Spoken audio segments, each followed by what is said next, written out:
Hello and welcome back to my channel. আশা করি সবাই ভালো আছো, সুস্থ আছো আর আনন্দে আছো। তো আমি আপাতত তোমাদের জন্য, তোমরা যারা এবছর 2022-এ মাধ্যমিক দিচ্ছ তাদের জন্য আজকে লাস্ট আপডেট দিচ্ছি। লাস্ট একটা কিছু আপলোড করছি, এরপর তোমাদের আর কাজে লাগবে না, অবভিয়াসলি যারা নতুন নতুন আছে তাদের জন্য। করোনা ভাইরাস বাংলায় আমি একটা প্রবন্ধ রচনা লিখিয়ে দিচ্ছি। ওভার ইন অল যা আসবে এটাই লিখলে মোটামুটি কাজ চলে যাবে যদি আসে। আর যেরকম আমি বলি, প্রবন্ধ রচনার কোনো ক্লাস নেই, এটা শুধু মাধ্যমিকের জন্য বা এবছরের জন্য না, 9 to 12 8-এও লিখে দিতে পারো। তার নিচে এটা একটু বড্ড বড় হয়ে যাবে, 7-ও চলে যায়।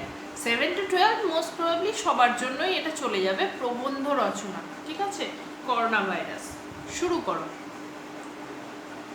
করোনা ভাইরাস, যাকে সাধারণত আমরা কোভিড-19, চেষ্টা করো কোভিড-19 কথাটা ইংলিশে লেখা, COVID-19 বলেই জেনে থাকি, আসলে একটি ভয়ানক ছোঁয়াচে রোগ। এটি খুব তাড়াতাড়ি ছড়িয়ে পড়ে। কোভিড-19 বা করোনা ভাইরাসকে প্রথম চিহ্নিত করা হয় 2019 সালের নভেম্বর মাসে চীনের উহান প্রদেশে।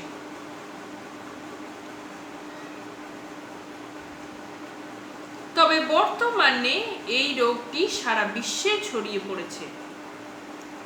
2020 মার্চ মাসে ওয়ার্ল্ড হেলথ অর্গানাইজেশন, আগেন ইংলিশে লিখো, ব্র্যাকেটে হু, WHO বা বিশ্ব স্বাস্থ্য সংস্থা প্রচার করে যে কোভিড-19 একটা মহামারী রূপে চারিদিকে বা সমগ্র বিশ্বে ছড়িয়ে পড়েছে। সিমটমস বা বাংলায় লেখো লক্ষণ বা চিহ্ন। তোমরা হেডিংগুলো দিতেও পারো, নাও দিতে পারো। করোনা ভাইরাসের সব থেকে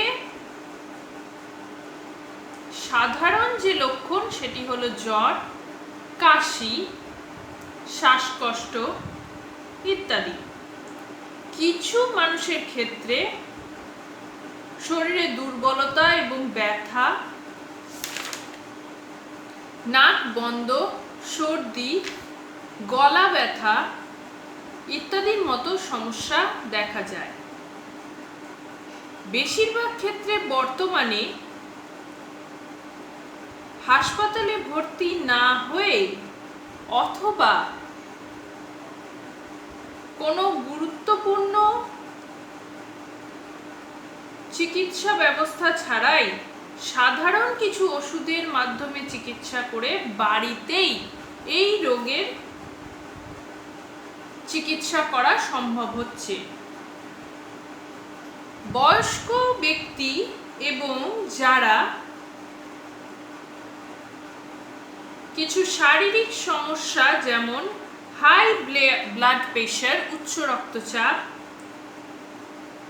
হৃদযন্ত্রের সমস্যা, ফুসফুসের সমস্যা এবং সুগারের মতো সমস্যার মধ্যে দিয়ে যাচ্ছে, তাদের ক্ষেত্রে এই রোগ সাধারণত ভয়াবহ আকার ধারণ করছে। নেক্সট পয়েন্ট, করোনা ভাইরাস কিভাবে ছড়ায়। কোভিড-19 বা করোনা ভাইরাস একজন মানুষ থেকে আরেকজন মানুষের মধ্যে ছড়িয়ে পড়ে লালা, থুতু,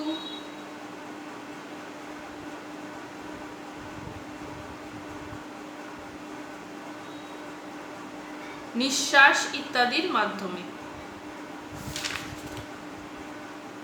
এছাড়াও কোভিড আক্রান্ত কোনো মানুষের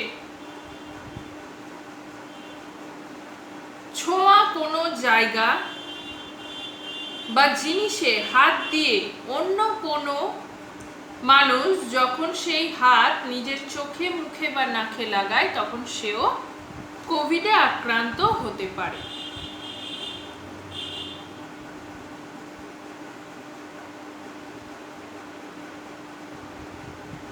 কোভিড থেকে প্রতিকার পয়েন্ট ফার্স্ট নাম্বার লেখো। আমাদের অবশ্যই একটি নির্দিষ্ট সময় অন্তর খুব ভালোভাবে সাবান দিয়ে অন্ততপক্ষে 20 সেকেন্ড ধরে হাত ধোয়া উচিত, অথবা হাত ধোয়া সম্ভব না হলে স্যানিটাইজার দিয়ে খুব ভালোভাবে হাত স্যানিটাইজ করা উচিত। দ্বিতীয়, আমাদের অবশ্যই একটা দূরত্ব মানা উচিত কোভিড আক্রান্ত রোগীদের থেকে, বিশেষ করে যখন তারা বেশি রকমভাবে কাশছে বা তাদের জ্বর হয়েছে এমন কোনো ব্যক্তি হলে। তৃতীয়ত, আমাদের অবশ্যই মাস্ক পরা উচিত, যেটা সম্পূর্ণ নাক এবং মুখ ঢেকে রাখবে। এতে আমরা নিজেদের ও অন্যদের সুরক্ষিত রাখতে পারব। চতুর্থত, ভিড় ভাড় এড়িয়ে চলা এবং বদ্ধ জায়গায় থাকা আমাদের সর্বতোভাবে বর্জন করতে হবে। পঞ্চমত, যখন আমাদের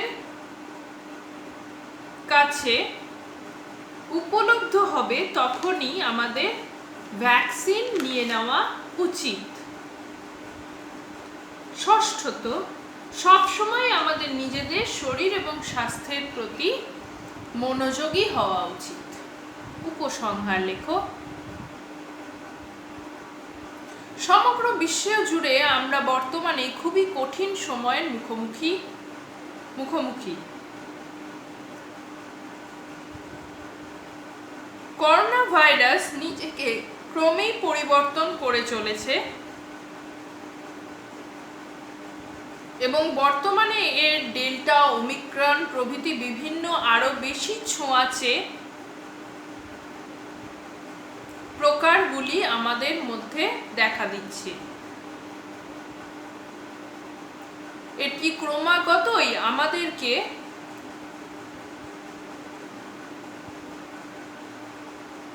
বিচলিত করছে, কিন্তু তাই বলে আমাদের নিজেদের শরীর ও স্বাস্থ্যের প্রতি কখনোই বিচলিত হওয়া উচিত নয়। উপরন্তু আমাদের খুবই সাবধানতা অবলম্বন করতে হবে। করোনা ভাইরাস গত 3 বছরে আমাদের সামাজিক, আর্থিক এবং শিক্ষাগত যাবতীয় দিককে প্রচণ্ডভাবে ক্ষতিগ্রস্ত করেছে। প্রচুর মানুষ তাদের কর্মসংস্থান হারিয়েছে, প্রচুর ছাত্রছাত্রী সারা জীবনের মতো স্কুল ছাড়া হয়ে গেছে। এছাড়াও দীর্ঘক্ষণ বাড়িতে থাকা, সামাজিক বিভিন্ন বিষয় থেকে বিচ্যুত থাকার ফলে সমস্ত বয়সের মানুষ বিভিন্ন ধরনের মানসিক রোগের দ্বারা আক্রান্ত হয়েছে। বেশিরভাগ ক্ষেত্রেই মানুষ অবসাদগ্রস্ত হয়ে পড়েছে। শিশুর স্বাভাবিক মানসিক বিকাশকে করোনা ভাইরাস খুব বাজেভাবে ক্ষতিগ্রস্ত করেছে।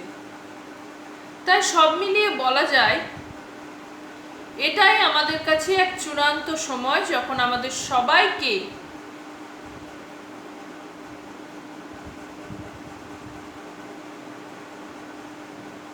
পুরনো সময় থেকে শিক্ষা নিতে হবে। সব সময় হ্যাঁবাচক চিন্তাভাবনা বা পজিটিভ থিঙ্কিং রাখতে হবে এবং সামনের ভবিষ্যতের কথা ভাবতে হবে। আর এর জন্য দরকার নিজে এবং চারপাশের মানুষজনের খেয়াল রাখা, সাবধানে থাকা। ঠিক আছে? আমার মনে হয় এটা যথেষ্ট। এর থেকে বেশি কিছু লেখার তোমাদের দরকার হবে না। ভালো করে পরীক্ষা দাও, মন দিয়ে পরীক্ষা দাও। যারা এবছর মাধ্যমিক দিচ্ছ তাদের স্পেসিফিক্যালি বলছি, আর যারা পরেও দেবে, বিভিন্ন সাবজেক্টের বিভিন্ন বিষয়ের উপর দেবে, তাদের জন্যও বলছি ভালো করে মন দিয়ে পড়াশোনা করো। দেখা হবে নেক্সট দিন নতুন একটা ব্লগে, নতুন একটা সাবজেক্টের সাথে। ততক্ষণের জন্য টাটা।